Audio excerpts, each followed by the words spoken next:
Yo les voy a hablar de los antecedentes históricos de la plaza actual, en definitiva de la plaza vieja y de la plaza nueva, de las otras plazas que hubo en Albacete, y una especie de introducción que es quizá apología de lo que representa el toro y todo lo que hay alrededor del toro en nuestra cultura, ya está en nuestra propia esencia nacional. La realidad del toreo vino de forma indirecta y desde tiempos remotos, seguramente desde la Edad Media. Fuentes apócrifas afirman que ya el Cid Campeador alanceaba toros, asunto este de cuya posibilidad no es prudente dudar.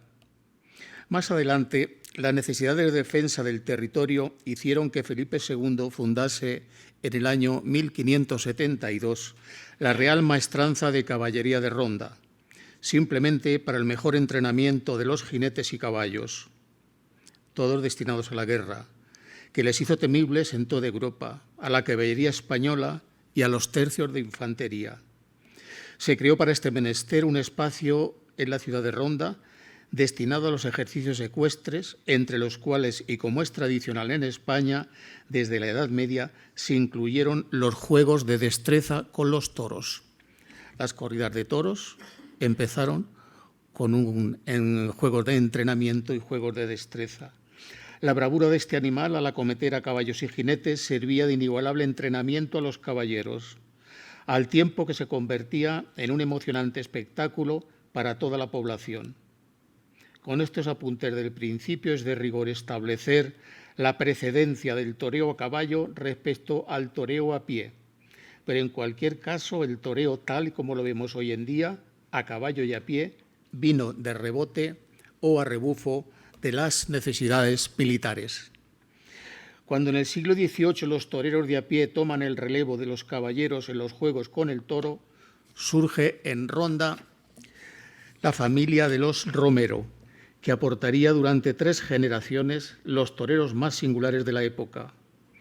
De entre ellos destacó Pedro Romero, nacido en 1754, figura cumbre y la más representativa de la historia de la tauromaquia.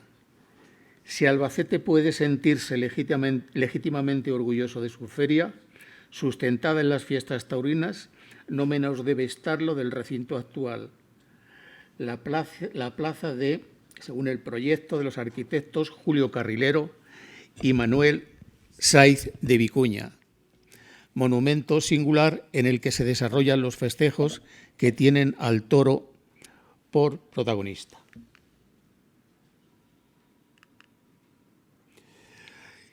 En esta diapositiva se ve una plaza bastante desconocida en Albacete, dentro de las 5 o 6 que dicen que existieron y que he podido remarcarla, se ve ahí, y que es la que suponemos es la llamada Plaza de Caulín. Observen, esta fotografía es naturalmente posterior a 1917, puede que sea 1920, esta es ya la Plaza de Carrilero y la otra ya ha sido derribada. Por lo tanto, tenemos aquí un antecedente de una plaza prácticamente desconocida u olvidada.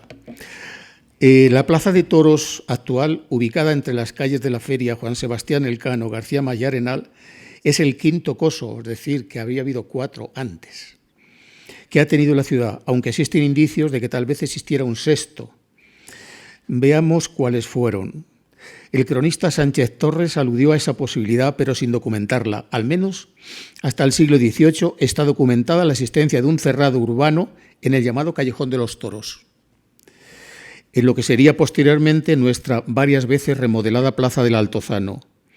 Siendo esto tejido urbano, cabe suponer que los festejos taurinos no serían distintos a las corridas, y le pongo comillas, en el sentido literal de correr delante de los toros, al modo de los correbous levantinos, los bous embolats, los sanfermines o los más próximos divertimentos, a la carrera de Elche, de la Sierra, Aina, Bogarra, etc. Esto ya en nuestros días. Durante mucho tiempo el espectáculo con el toro tuvo mucho de circo o de divertimento popular, de lo que fue testigo nuestra Plaza Vieja. Esta situación se prolongó mucho tiempo después de formalizarse e institucionalizarse los espectáculos taurinos.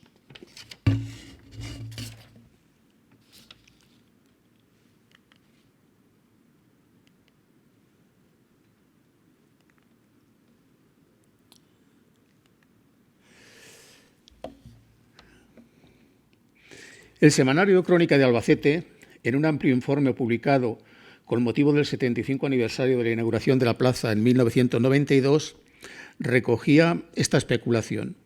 Con las naturales reservas, porque no ha sido posible localizar documento alguno que lo atestigue, cabría la posibilidad de que en Albacete hubiera existido otra plaza. Según la Crónica de Albacete, serían 6 en vez de 5. Anterior la llamada Plaza Vieja y, sin duda, la simultaneidad con esta y con la Plaza de Caulín. Esto es literalmente una confusión, puesto que cuando se dice que la Plaza Vieja se edifica sobre otra anterior, no quiere decir exactamente, sino en un lugar muy próximo. Pues según hemos visto anteriormente, vaya por Dios.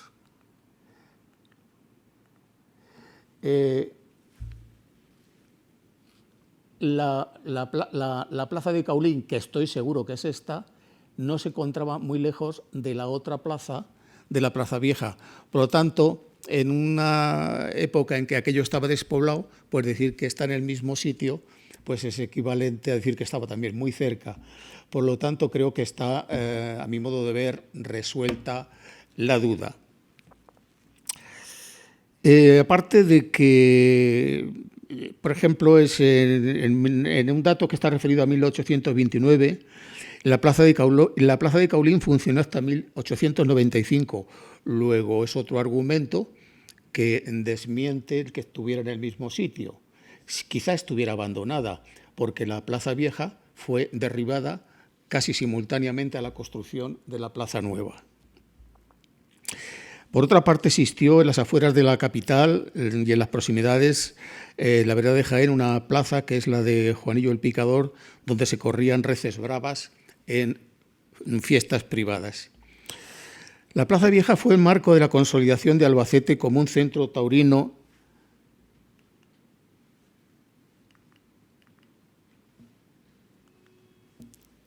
de indudable importancia en el ámbito nacional. Naturalmente, los parámetros eran bien distintos a los de la actualidad. Su construcción se debió a una iniciativa privada y, en fin, se solicitó la construcción, o sea, la explotación para 5 años, luego estuvo 80, y un donativo de 1.500 reales que deberían dar para el Hospital de San Julián, el primitivo o primer hospital de que se tiene noticia en Albacete, que estaba donde después se edificó la Casa Socorro, el actual ayuntamiento y parte de la calle del Carmen. El Hospital de San Julián, como saben ustedes, es el antecedente inmediato del actual Hospital Universitario. Las primeras gestiones iniciadas para la realización de la Plaza Vieja toman estado oficial en un acuerdo del Ayuntamiento de 1828. 1828, por contextuar históricamente, es una época muy difícil para España. Se ha acabado el trienio liberal, han venido los 100.000 hijos de San Luis, se está produciendo una restauración y una represión a ultranza. Es la época de, conocemos todos, gracias a Lorca, de Mariana Pineda, y ya muy pronto va a estallar la primera guerra carlista a escasos 5 años de la construcción de la plaza y, bueno, de la creación de la provincia de Albacete por Javier de Burgos. Durante el tiempo que duró la plaza, 88 años exactamente, fueron frecuentes los festejos de lidia ordinaria, pero también otros que fueron cayendo en desuso y prohibición, como por ejemplo los de perros de presa que atacaban a los toros, también las corridas simultáneas a plaza partida, también dibujadas por Goya, en la serie de grabados La Tauromaquia, y otros acontecimientos más cercanos al circo que a la lidia, tal y como se entiende en nuestros días. Esta afirmación no es gratuita, pues además de los perros de presa, se utilizó en alguna ocasión una mona, en medio de la Plaza Vieja para diversión de los espectadores. El semanario Crónica de Albacete rescata el dato siguiente. Se previene al público que en lugar de perros se usarán de banderillas de fuego y se pondrá una mona en medio de la plaza para mayor diversión de los concurrentes. Fin de la cita. Hoy los forcados y los recortadores han eclipsado a las charlotadas o los espectáculos con enanos, el bombero, torero, etcétera, donde lo cómico conculcaba gravemente la dignidad personal y la de la fiesta. Así que nada nuevo bajo el sol. La construcción de la Plaza Vieja se inició en el 1828, decía, y sus materiales fueron principalmente la piedra, la tierra y el ladrillo, con eso para el tendido, y el otro con graderías y palcos con capacidad para 7.000 espectadores. Y la inauguración tuvo lugar en 1829, con la lidia de 10 toros. Estoy hablando de que los materiales de la Plaza Vieja eran endebles, pese a lo cual duraría, 88 años, pero que al final amenazaba ruina. Entre los hechos singulares de la Plaza Vieja cabe señalar el doctorado del primer matador de toros albaceteño, Mancheguito, que en septiembre, el 9 de 1895, recibió la alternativa de Julio Aparicio y con Reverte como testigo. Luego habla aquí de la tragedia de la Fiesta Brava, pero quiero aligerar, porque ya vamos con un poco de retraso. La plaza, que se construyó para una vida útil de 5 años, duró en pie nada menos que 88. En la feria de 1916, un toro de Paya, ganadería portuguesa, sentenció su demolición. Los destrozos de este toro en los corrales y en los pasillos de los chiqueros instaron a las autoridades a acometer la construcción de un nuevo coso taurino, ya que se temía un derrumbe de la vieja plaza. Sin embargo, aquí nos interesa mucho la utilización de la Plaza Vieja como edificio defensivo, que es una de las facetas más importantes y generalmente menos conocida hasta que Elvira Valero desempolvara la documentación pertinente. Afirma la autora que la situación de Albacete en una llanura abierta y sin defensas naturales conllevó desde épocas muy tempranas la construcción de barreras artificiales. Sabemos de la existencia de cercas desde los siglos XV al XIX, que siempre tuvieron una función defensiva o preventiva frente a las pestes. La construcción de cercas era una necesidad obligada para evitar que gentes de otras localidades, huyendo de los sitios donde se había declarado la peste, entraran en Albacete y la contagiaran a la población.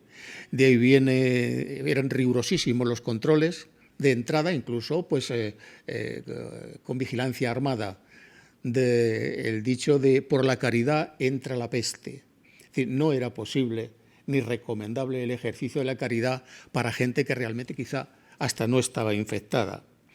De todas maneras, sí que existió una cerca como consecuencia de la peste atlántica de 1599, quizá comparable a la famosa peste negra del siglo XIV en la Edad Media. Por ejemplo, solamente en Castilla murieron en torno a 500.000 de personas. Yo este fenómeno en Albacete no lo he estudiado, sí lo estudié en Barras, y desde luego fue una auténtica catástrofe demográfica. Imagino que Albacete no quedaría ajeno, sino que sería seguramente, en tanto que una población mayor, posiblemente mayor la incidencia de la peste atlántica. Las cercas eran un muro de tapial que cegaba las calles exteriores, abriéndose puertas, portillos, en lugares más o menos estratégicos, pero que a pesar de todo representaba un inconveniente para los vecinos, que tenían que recorrer en algunos casos un itinerario bastante distante de sus casas para salir a trabajar los campos. Por ese motivo, y además por ser de un material barato, como era el tapial, cuando había algunos momentos de seguridad, desaparecían las pestes, no había peligros de invasiones o ataques, las cercas se derribaban. Sin embargo, a pesar de que no hay vestigio de las medievales y modernas, en el siglo XIX sí que hay porque existen planos que están en el Archivo Histórico Nacional y que yo los he visto también en la Biblioteca Nacional. Y bueno, aquí de todas maneras, por lo que a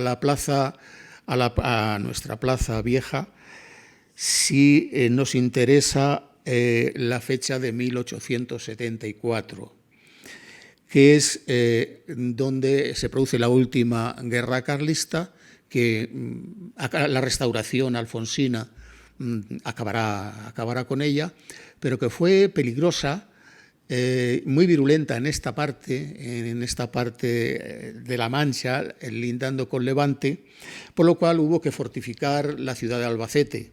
Supongo que aquí, como en otras ocasiones, las autoridades huyeron de la ciudad y se fueron a refugiar o bien en Chinchilla o bien en las Peñas de San Pedro. Esto es un hecho, desgraciadamente, recurrente en la historia de España, también incluso en la Guerra Civil, donde con las tropas franquistas al otro lado del Manzanares, el gobierno de la República se salió corriendo para Valencia. Hay quien aduce razones de tipo práctico, de tipo de poder controlar mejor la defensa del territorio, pero lo cierto es que Madrid quedó prácticamente sin gobierno o en manos de gentes que, bueno, obraron de tal manera que pasó lo que pasó y no voy a entrar en este tema. Sí es verdad que en el contexto histórico que se da es que Albacete ha sido siempre una ciudad liberal, por lo tanto un objetivo prioritario del carlismo. Pero en el año 74 es cuando se llevan a cabo mejoras en defensa en consonancia con el crecimiento demográfico de la ciudad, que ha dado un salto importante desde los 10.000 habitantes del censo de Floridablanca, por ejemplo, hasta los casi 20.000 según el censo del 77. Y la Plaza Vieja fue uno de los bastiones más importantes, es decir, fue clave en la defensa de Albacete. Bueno, una defensa que a la hora de la verdad no tuvo necesidad de ejercitarse, porque el carlismo en esta etapa no fue tan virulento en la ciudad y en su entorno como él había sido en épocas anteriores. Sí que se rodeó la ciudad con un muro de una longitud de 6.000 metros y con 5 grandes puertas y unos cuantos fortines. Este muro ha existido hasta tiempos muy recientes. Yo alerté a través de la prensa, a través de la tribuna, de que era lo poco que quedaba de esas murallas de la última guerra carlista. Seguramente ustedes, los más talludos, los que son de mi quinta o próxima, recordarán que existía una tapia en la carretera de Murcia, entre lo que es la gasolinera, donde está la escuela episcopal, y una serrería que hubo al otro lado del puente de madera. Ese tapial pues primero se derribó para la construcción de ese edificio docente por parte del obispado, después por Eroski, fue entonces cuando llamé la atención, y al final también llamé la atención porque se iba a hacer el centro de la Casa de la Solidaridad.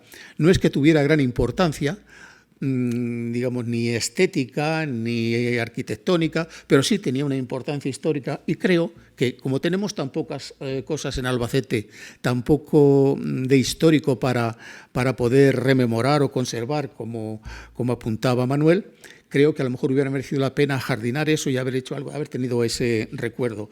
Pero aquí sí que voy a mencionar los... Aquí vemos un plano de un fuerte, que es el fuerte de Santa Bárbara. Bueno, estaba situado al final de la calle Tejares, más claro, en el paraje que todos conocemos como las Eras de Santa Bárbara, que es donde están situadas las casas del ayuntamiento, es decir, muy cerca de enfrente del edificio Carvajal, es decir, entre la Plaza Benjamín Palencia y la actual carretera de Murcia. Los fuertes estaban siempre fuera de la ciudad, fuera de la cerca, fuera de las murallas. Estaba el fuerte de San Antonio, que es en la ermita de San Antón, que estaba donde esa ermita viene del siglo XVI. Luego después se trasladó, había un cementerio al lado, cuando los muertos se enterraban o en las iglesias o en un corralito cercano o próximo a la iglesia. Después, por razones de seguridad, entre otras razones porque las inundaciones del siglo XIX llegaron a inundar, eso es una zona inundable, la zona del barrio de la Estación es una zona inundable, y hasta los ataúdes salían arriba por flotación y corrían por la calle, digamos, como barcos desarbolados, ¿no? Entonces, bueno, pues allí había un fuerte también, y otro en el Portazgo de Madrid, es decir, aproximadamente en la calle, al final de la calle Los Baños, en el cruce con la Veleta, y otro en la Puerta de Valencia. En el caso de la Plaza Nueva, que es el que nos interesa, este es el Fuerte de la Estrella. Estaba, para que se den una idea, observen las vías del ferrocarril. El Fuerte de la Estrella le llaman así porque es poligonal, creo que era hexagonal, y está, bueno, por aquí estaría el Puente de Madera. Por lo tanto, estamos hablando de la calle Núñez de Balboa, donde ahora hay más o menos, está el parque lineal, pero muy próximo a una residencia de ancianos. Aquí no nos debe sorprender que la Plaza Vieja tuviera ese aspecto tan cerrado por fuera. De todas maneras, esta fotografía es posterior porque se hicieron muchas aspilleras donde poder disparar a los posibles enemigos. Tendríamos que avanzar. Bueno, aquí vemos algo de la Plaza Vieja, que es una corrida de mancheguito.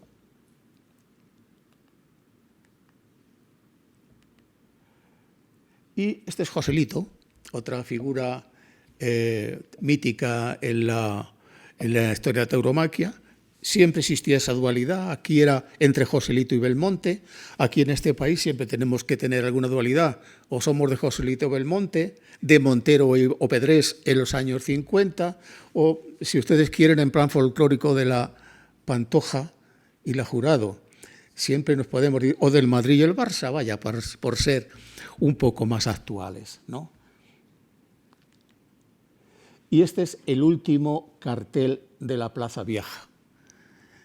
No sé por qué es redondo, parece una vitola o una cosa así, pero es cierto que ahí ven quién toreó. Sí, me interesa señalar, no veo muy bien con las gafas de corto, pero a Ballesteros, un torero que vino de la nada, era un inclusero, prácticamente era aragonés, y que murió también trágicamente, no en Albacete. Y aquí es donde vemos la coexistencia de las dos plazas, es decir, la plaza de Carrilero, también aquí, y ya terminada, y está en demolición. La fotografía, por lo tanto, puede ser el año 1919 o 1920. Sí se ven algunos edificios que se han hecho ya. En la otra fotografía se ve las casas llamadas las escuelas de Matacaballos, financiadas por don Saturnino López, un hombre ilustre de Albacete. Pues echando mano de la historia, para memoria de los desmemoriados, hoy traemos la efeméride arquitectónica que ya tantos han reseñado, y es que en septiembre de este año se cumplen los 100 años de la inauguración de la Plaza de Toros de Albacete. La tauromaquia de Albacete ya venía de 1564, cuando la actual Plaza del Altozano acogía encierros y lidias populares. 2 siglos después, en el paseo que conducía al recinto ferial, se construyó con forma octogonal y de madera la conocida Plaza de Caulín. Es la que les he señalado y de la cual se había perdido prácticamente memoria. Pero de la importancia de la nueva plaza, la de Carrilero, hablan los actores de la tierra, Pedrés, Montero, Chicuelo II, seguro que me dejo alguno, perdónenme, Manuel Amador, Osuna, Sebastián Cortés, Dámaso, Manuel Caballero, y también otros que vinieron a ella, como José Tomás, Enrique Ponce, el Juli, etcétera, etcétera, ¿no? Pero estos aquí tanto por la importancia de la gente que vino como por la importancia artística de la plaza, creo que convendría, y es una propuesta que someto a las autoridades, las que queden, que sería muy conveniente crear el Museo de la Tauromaquia en Albacete. La importancia que tiene nuestra Plaza Nueva, estos son los momentos de la construcción. Está ya la primera planta, o sea, la parte baja. Es curioso porque, vamos, yo he visto el estado, lo han publicado otros autores albacetenses, y es de material relativamente pobre, con lo cual debe estar muy bien hecha, porque hay que ver la buena salud con que cuenta. A ver si se va el cacharro este.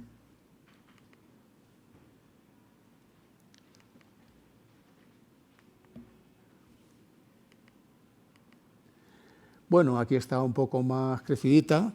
Estas fotografías las he encontrado casi milagrosamente en la red. Por lo tanto, como no tengan el nombre, desconozco quién es el autor. Pero lo que sí sorprende, ya están dando los últimos retoques, es la rapidez con que se hizo esta plaza en apenas un año. Pero el detalle importante de la plaza albaceteña es que tuvo que ver con la construcción de la Plaza de Toros de las Ventas. La Plaza de Toros de las Ventas se parece mucho, no es tan bonita, pero es una plaza realmente monumental, ¿no? Pero Julio Carrilero tuvo que ver algo también, siquiera como precedente del diseño de la Plaza de las Ventas, ¿no? No sé si por esa razón, porque es más alta, a la plaza albaceteña, a la Plaza Nueva, la actual, alguno ha dado en llamarle la chata. A mí no me gusta el adjetivo. Quizás sea porque es más bajita, no lo sé, el criterio, pero en cualquier caso se podía haber buscado quizá otro más bonito. La plaza vemos que responde a un estilo ecléctico muy propio más que de la época, que es muy tardía, porque estamos hablando ya pues del siglo XX, ¿no? Sí que fue anterior en el siglo XIX, donde el romanticismo a muchos niveles, a nivel poético, a nivel literario en general, a nivel artístico, tiene una tentación retro, es decir, de volver hacia atrás, de descubrir las raíces de los pueblos, de las naciones que creen que se están perdiendo por la uniformidad que va generando la revolución industrial y los nuevos patrones de la historia universal. De ahí que en Francia, por ejemplo, pues Víctor Hugo haga Notre Dame de París, es decir, una historia medieval. En Inglaterra, Walter Scott con el genio del cristianismo. En España, Zorrilla, por ejemplo, con Don Juan Tenorio. Es decir, se vuelve a esas épocas atrás, y justamente el volver a esas épocas atrás y ver que lo que somos, de dónde venimos, qué nos diferencia, es la época en que van a surgir también los nacionalismos. Mucho más fuertes en Europa que en España. En España vamos siempre con espoleta retardada, donde aquí surge en forma de regionalismo. Y efectivamente el regionalismo tiene muchas traducciones en España. Una de ellas, por ejemplo, es la zarzuela, que es un fenómeno del siglo XIX y XX, pero sobre todo de la parte final del XIX. El sembrador para Castilla-La Mancha, gigantes y cabezudos para los aragoneses, etcétera, etcétera. Es decir, estoy hablando de que esta arquitectura, aquí de Carrilero, que es un ecléctico, un grandísimo arquitecto, que duda cabe, vuelve a los patrones neomudéjares, sencillamente porque lo tiene realmente cerca. Los edificios mudéjares están ya desde Cuenca para arriba, pero sobre todo mucho en Aragón y en Castilla la Vieja. Algunos autores albaceteños hablan neomusulmanes. El musulmán es una religión, no es un estilo. son los mudéjares de aquí los que dan esta impronta, y que en Albacete sí tenemos algunos ejemplares que, aparte de este que vemos, por ejemplo, pues con esta idea de los arcos apuntados, todas estas, los pináculos son más bien de tipo neogótico, pero que en Albacete también existían algunos edificios de este tipo, que curiosamente en la época de Carrilero lo que ya existe es el modernismo, del cual no nos queda apenas nada. El chalet don Arturo Cortés en la plaza de Gaviota es hoy gobierno militar, pero sí existe, sí se hizo en estilo neomudéjar el teatro circo, que después lo cubrieron para hacerlo muy acorde con los modelos italianos del 19, pero que ahora mismo, al descubrirse, ha quedado su impronta neomudéjar. E incluso unos billares que había en la calle Concepción, donde también existía, es decir, era esa moda que había y que, bueno, que en Europa está el neogótico, pongamos por caso. Aquí tenemos el neomudéjar. Estoy muy de acuerdo con que sea así, y porque cuando hacemos neogótico es un pastiche, casi como en Europa. Pero bueno, en el neogótico europeo pues está el Parlamento inglés y tantas cosas más. Incluso llegan a Norteamérica con la Catedral de San Patricio en Nueva York. Por lo tanto, dentro de ese eclecticismo de Carrilero, tan vinculado a ese romanticismo o neorromanticismo, pues tiene la ayuda también, como ahora dicen que va a tener la plaza para tantas cosas como se quieren hacer con ella. En 1916 un alcalde, que era Francisco Fontecha, que propuso la construcción de la nueva plaza ante el estado de deterioro que he dicho de la anterior. Sí se hizo a instancia de una sociedad anónima con el título de Sociedad Taurina de Albacete para la construcción y explotación de la capital de la Plaza de Toros, con un capital de 350.000 pesetas.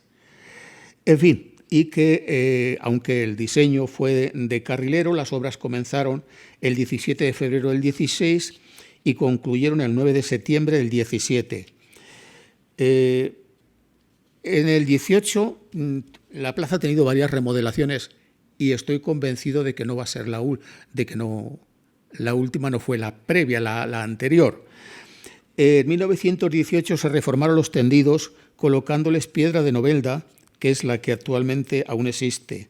En el 21 se cambió la cubierta y hace unos 20 años se amplió el aforo, que actualmente permanece y que anda entre los 10 o 12.000 asientos, ciertamente incómodos. Y esto lo sabemos los que vamos a los toros cuando hay lleno, cuando dicen no hay entradas, porque estamos realmente, a mí me recuerda mucho cuando veo la Cámara de los Comunes británica, de estar literalmente pegados unos con otros, lo cual a veces pues conlleva alguna bronca ante alguna señora desconfiada que se imagina cosas. Pues la plaza albaceteña no ha permanecido ajena a la evolución de los tiempos. Aquí en esta diapositiva vemos la inauguración de la plaza en 1917. Es una fotografía muy conocida, pero muy bien hecha además, donde además la impronta neomudéjar que decía se ve perfectamente en la arquería interior. Esta que vemos aquí es un hecho histórico en Albacete. Estamos hablando de 1931, la primavera de 1931, en vísperas de la proclamación de la Segunda República. Es un mitin republicano donde quien protagoniza, viene a hablar del mitin, es la filósofa doña María Zambrano. Para hablar de doña María Zambrano tendríamos que hablar de José Ortega y Gasset para darnos una idea de la altura intelectual de esta mujer, y hoy quizá se le aproxime a Adela Cortina, profesora de filosofía en la Universidad de Valencia. Y digo yo que qué suerte que una filósofa, que la filosofía pueda llenar hasta los topes la Plaza de Toros de Albacete. Y qué entusiasmo que la filosofía sea capaz, y una filósofa sea capaz de mover multitudes hacia unos horizontes de libertad, que eran los que se suponía que iba a traer la Segunda República. Pero cambiaron las cosas. Esta es otra imagen también, pero esta es de la Guerra Civil. Quizá se habían frustrado las ilusiones de María Zambrano, las ilusiones de Ortega y Gasset, de los intelectuales al servicio de la República, el no es esto de Ortega y Gasset. Y, en fin, esa dualidad española que era mucho más trágica que la de Joselito y Belmonte, de la Jurado y la Pantoja, llevó a la división del país en una lucha fratricida, que aquí, en Albacete, obviamente, tuvo también su repercusión, y en nuestra plaza. Desde un mitin, en 1937, Madrid está a punto de caer en manos de las tropas sublevadas, y aparte de que, bueno, pues se ve que no es falangista, pues sí se ven algunos personajes por ahí retratados, a Dolores Ibarruri, a Manuel Azaña, y el de la, creo que es José Díaz, el de la izquierda, pero como está medio tapado, no he logrado identificarlo. Pero quizá esto está representando a nivel social el mismo entusiasmo, pero cuidado, más parcial, porque es de una parte del país, del mitin de María Zambrano, que era prácticamente Albacete entero y la provincia entera hasta donde pudieron llegar. Sí cambiaron los tiempos. Terminó la Guerra Civil. Antes de nada más terminó la Guerra Civil, la Plaza de Toros, que también dio servicio pues para todo, como estamos viendo, fue también un centro de detención de presos políticos. Fue poco tiempo el que duró esta situación, pero el otro día pues estuve hablando con un albaceteño, Pedro Belmonte, el hijo del poeta Ismael Belmonte, que me dijo, sí, mi abuelo estuvo allí detenido, ¿no? Por fortuna, la plaza de Albacete nos suena de esa manera tan trágica como la Plaza de Toros de Badajoz y otras de España, pero también es verdad que aquí los tiempos han cambiado, la plaza está llena, pero el que está en el ruedo es un diestro, es Domingo Ortega. Yo he tenido la suerte de conocerle justamente en una vuelta ciclista a España que recaló en Albacete una etapa durante la feria y se le ve saludando en brazo en alto, como se ve saludando brazo en alto muchísimos espectadores.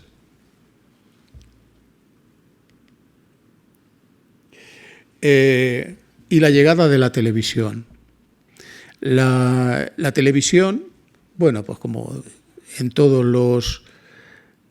tuvo una importancia extraordinaria aquella televisión en blanco y negro, con un repetidor malísimo que estaba instalado en Chinchilla y que a veces nos hacía persiana, pero que sí contribuyó a popularizar el mundo de los toros.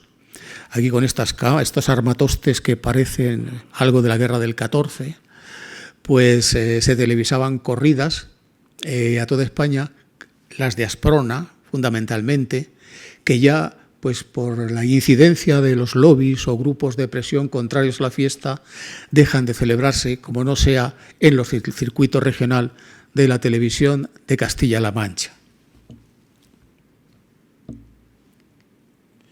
Algunas figuras de la época que pasaban por Albacete, pues o venían en la feria, bueno, actuaban en la feria porque el teatro circo, ya no neomudéjar, sino muy disfrazado, acogía a las revistas, Queta Claver, Tania Doris más tarde, y cantantes folclóricos como por ejemplo Antonio Molina, un ídolo de la época, aún todavía suena, todos sabemos cantar Mejor o Peor Soy Minero, y que viene a la feria de Albacete, pues siempre también en loor de multitudes. La Plaza de Toros dio también servicio para otras cosas. Por ejemplo, cine de verano.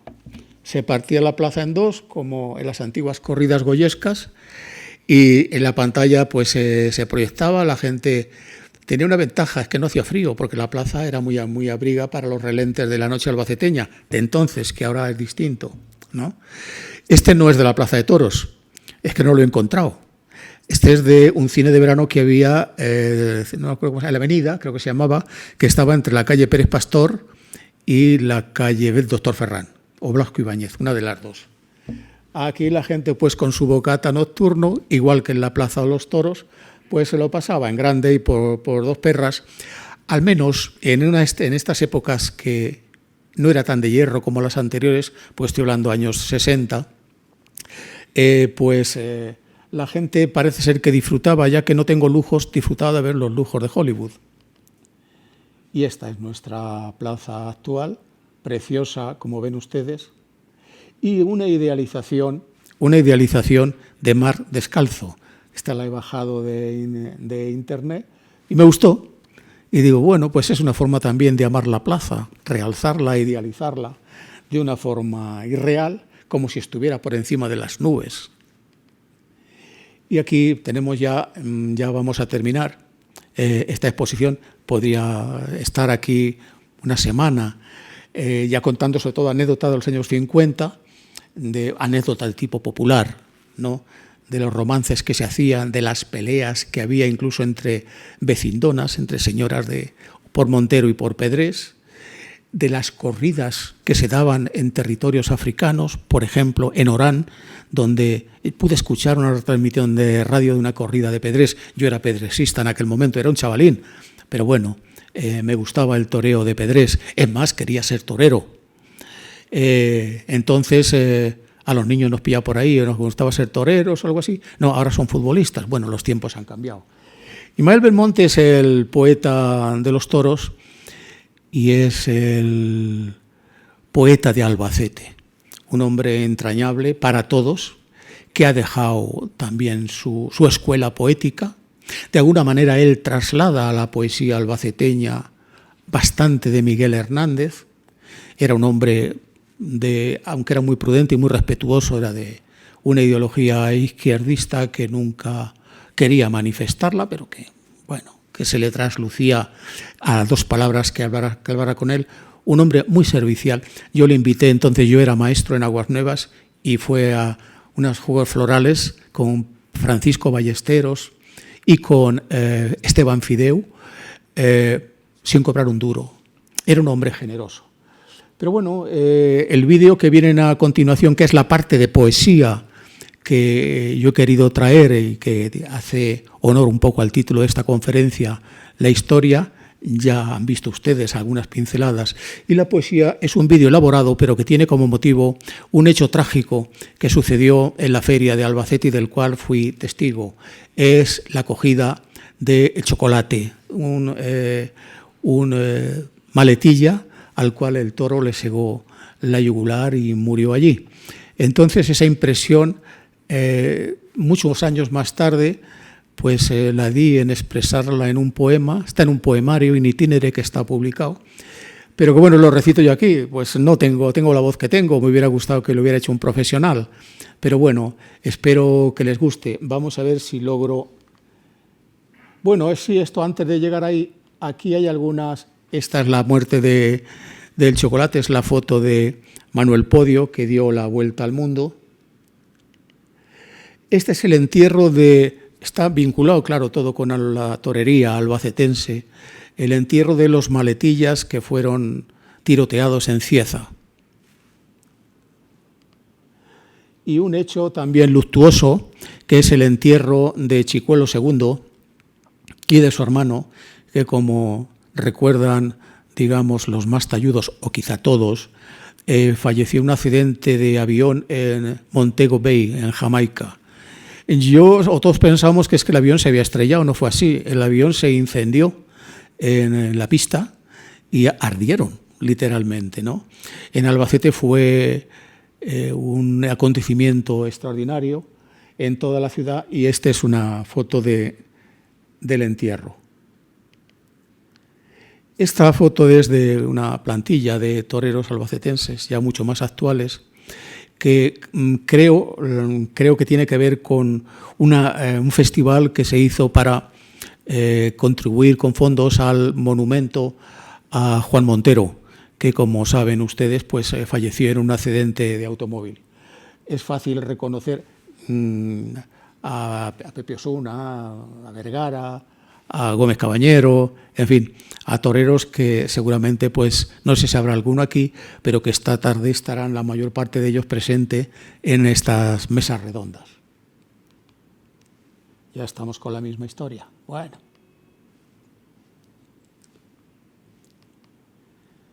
Bueno, es una visión de la plaza en Ojo de Buey, pero bueno, que nos da una cosa, es decir, una visión distinta, pero que nos da una visión muy bonita.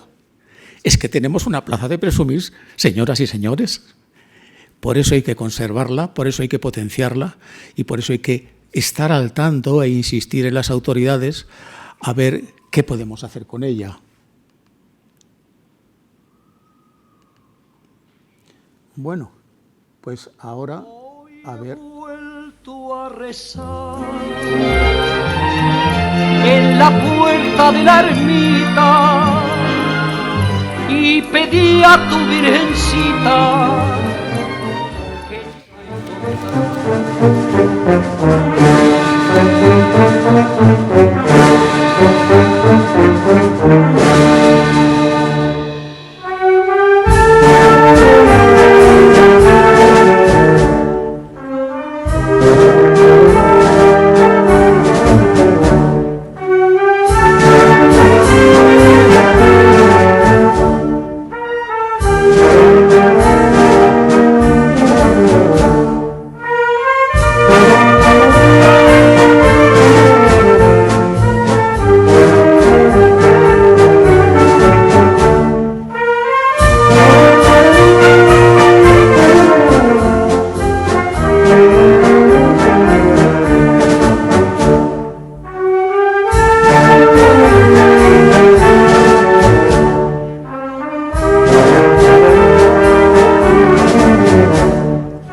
sombra y sol, el gentío y el clamor, tres monteras, tres capotes en el redondel y un clarín que rompe el viento anunciando un toro negro que da miedo ver.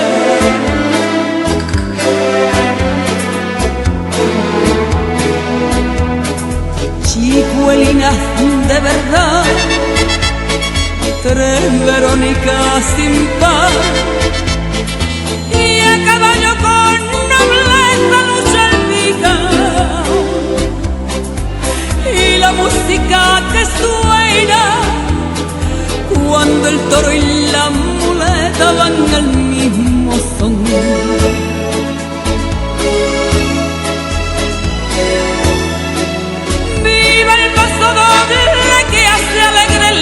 tragedia, viva lo español. La bravura sin medida, el valor y el temple de esta vieja fiesta. Viva el paso doble, la melodía de colores, garbo de esta tierra. Queda en el recuerdo cuando ya en el ruedo la corrida terminó.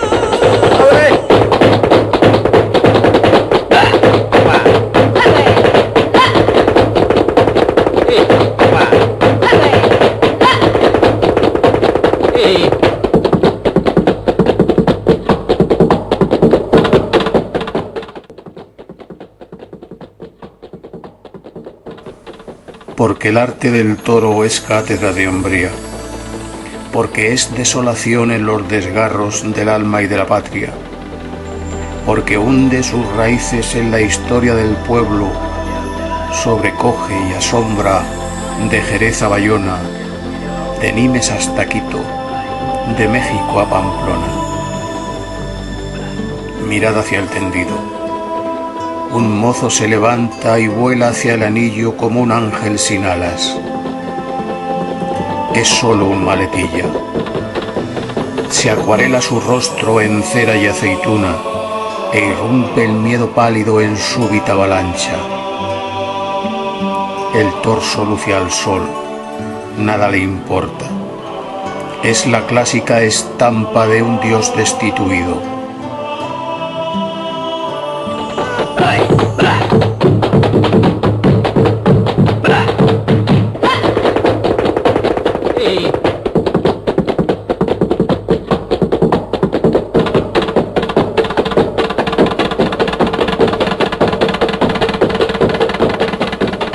Desnudo va hacia el toro, mendicante y descalzo como el fraile torero que vuela talanqueras de tanto hacer la luna.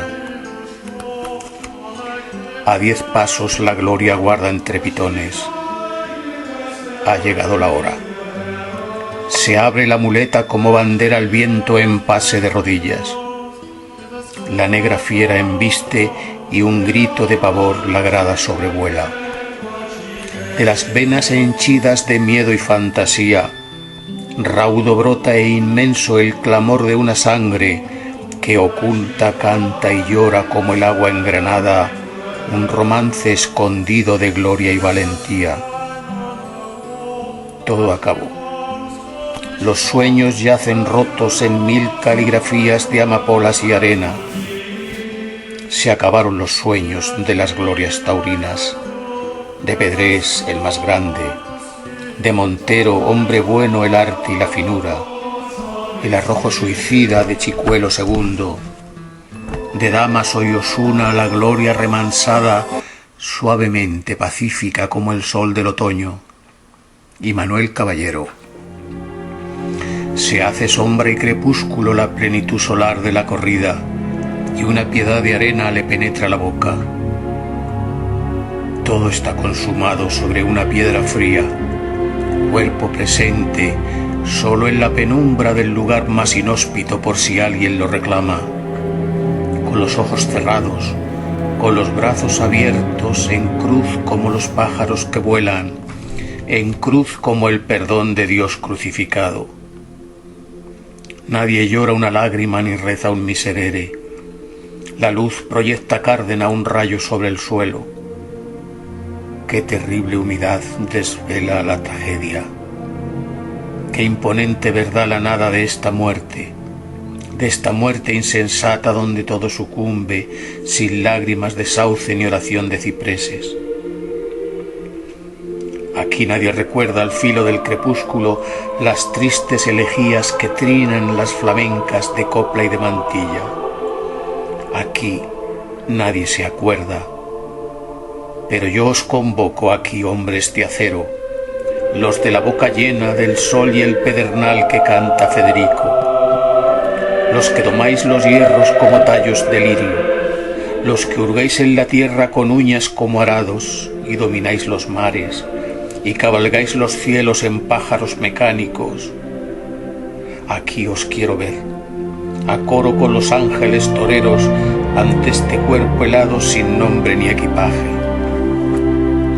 Se oculta pronto el sol, la noche se aposenta sobre el luto olvidado de todos los caídos. La plaza duerme en paz, amnésica de todo. El ruedo es una hondura de sepulcro vacío. Nadie llora una lágrima por el ángel anónimo. Solo llora en silencio la Virgen de los Llanos. En la efímera estancia que le presta la feria, esta madre amorosa de mirada sencilla, señora de esta tierra, labradora y torera, se despoja del manto para hacerle un sudario.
Gracias, pues con este videopoema termina mi intervención. Espero haberles agradado, no haberme hecho demasiado pesado y vuelvo a reiterar mi gratitud por su asistencia. Muchas gracias.